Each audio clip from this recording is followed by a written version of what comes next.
اس وقت بلاسفیمی کے مقدمات اور ان سے منسوب شدہ درست اور غلط فہمیاں زبان زدیں عام ہیں۔ بلاسفیمی پروٹیکشن گروپ اور بلاسفیمی بزنس گروپ کی ٹرمینالوجیز کا اس وقت سوشل میڈیا پر شور و غوغا ہے۔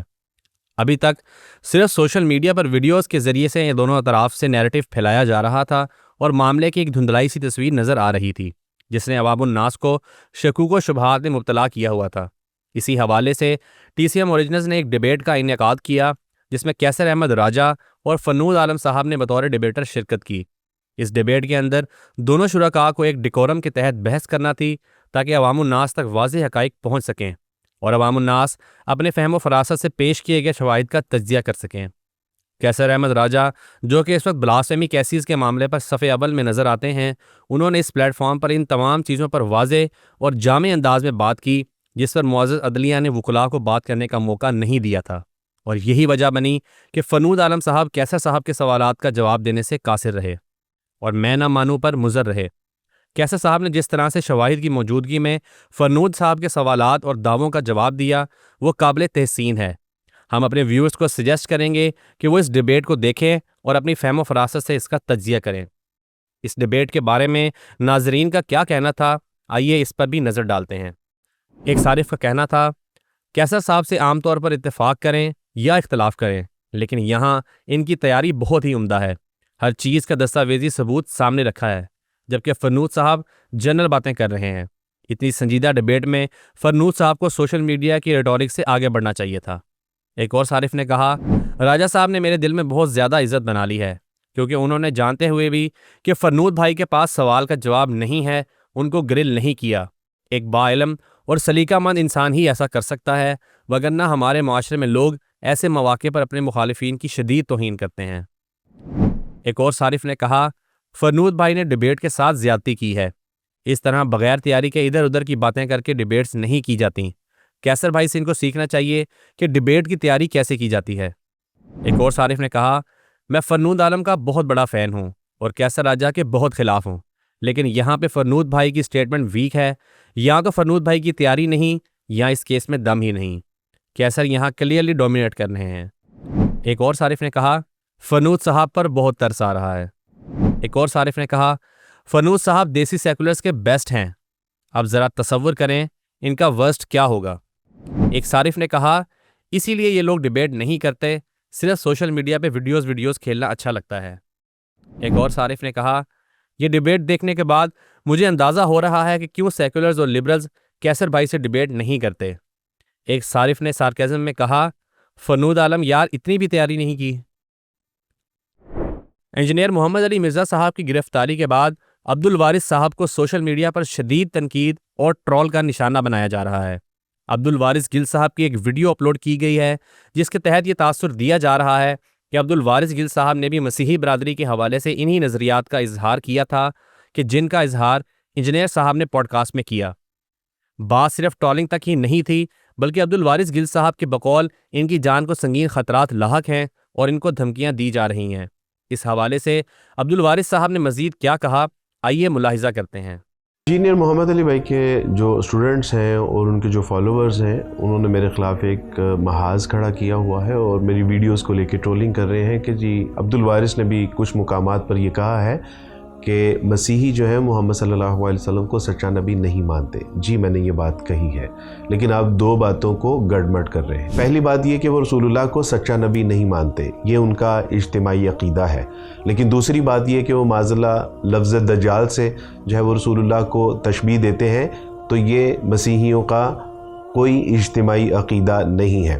اگر دو چار لوگوں کے آپ حوالے پیش کر بھی دیں تو وہ ان کی انفرادی رائے تو ہو سکتی ہے، لیکن مسیحیت کا اجتماعی عقیدہ نہیں ہے کہ جس کو ہم 2 ارب مسیحیوں کے اوپر تھوپ دیں۔ مجھے کچھ لوگوں نے کہا کہ آپ کو جو تھریڈ کیا جا رہا ہے، آپ کو ہلکے پھلکے انداز میں جو ڈرایا دھمکایا جا رہا ہے، تو آپ اس میں اداروں کو مطلع کریں کہ اگر آپ کی جان کو کوئی نقصان پہنچا تو اس کے ذمہ دار یہ لوگ ہوں گے۔ تو بالکل میں اس بات کا بھی اعلان کر دینا چاہتا ہوں، اگر مجھے کوئی قتل کر دیتا ہے، میرا کوئی مرڈر کر دیتا ہے، یا کسی حوالے سے بھی مجھے جانی نقصان پہنچانے کی کوشش کی جاتی ہے، تو میں اللہ کی رضا کے لیے اس کو معاف کرتا ہوں، کیونکہ میں نہیں چاہتا کہ مجھے مسلم یا غیر مسلم اگر کوئی نقصان پہنچائے تو یا تو میری وجہ سے دنیا کی جو ہے وہ جیلوں میں اپنا ذلت و رسوائی کا نشانہ بنتے رہیں، اور نہ ہی میں یہ چاہتا ہوں کہ وہ اللہ کی عدالت میں میری وجہ سے کسی عذاب سے دوچار کیے جائیں۔ میں تو پہلے بھی اپنی وصیت میں یہ لکھ چکا ہوا ہوں کہ اگر کوئی غیر مسلم میرا قتل کر دے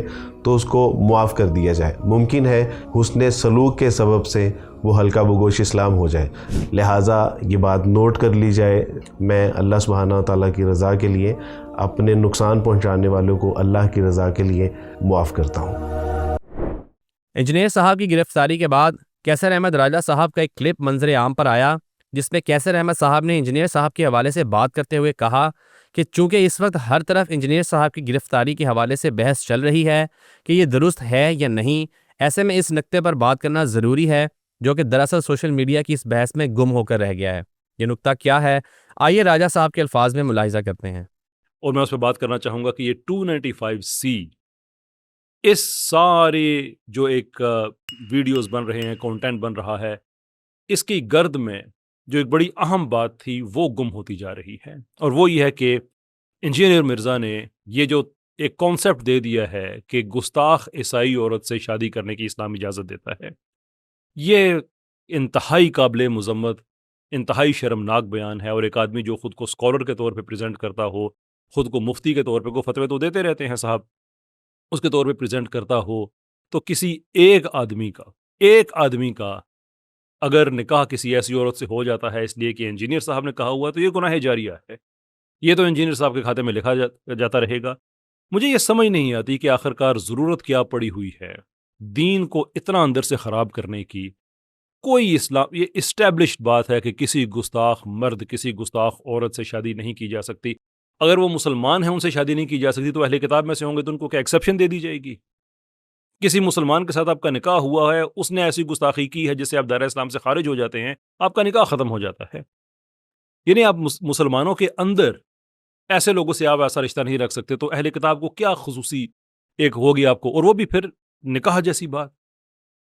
اسلامی تہذیب میں نکاح کتنی اہمیت کی حامل ہے کہ اس کو مائکرو سیولائزیشن کے طور پہ ٹریٹ کیا جاتا ہے، اور ہزاروں لاکھوں کروڑوں مائکرو سیولائزیشنز کو اکٹھا کر کے میکرو سیولائزیشن بنایا جاتا ہے۔ نکاح کے بارے میں اس کو نصف ایمان کہا جاتا ہے۔ حدیث سے یہ انٹرپریٹیشن حضرت انس رضی اللہ تعالیٰ عنہ سے روایت ہے کہ نبی صلی اللہ علیہ وسلم، یہ مفہوم ہے ان کی بات کا وربیٹم نہیں ہے، کہ جس نے نکاح کیا اس کا آدھا ایمان مکمل ہو گیا، باقی چیزوں سے وہ اپنا ایمان مکمل کرے۔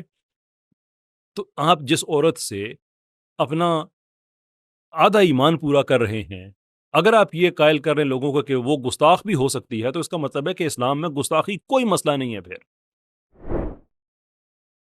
اہلیان فلسطین کے لیے غذائی امداد لے جانے والے فلوٹیلا میں سینیٹر مشتاق احمد سمیت 3 پاکستانی موجود ہیں جو کہ گلوبل لیول پر پاکستان کی نمائندگی کر رہے ہیں۔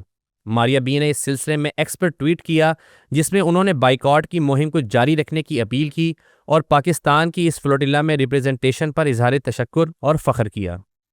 آپ کو پتہ ہے کہ پاکستان سے 4 لوگ گلوبل سمود فلوٹیلا میں بھی گئے ہیں۔ یہ کیا ہے؟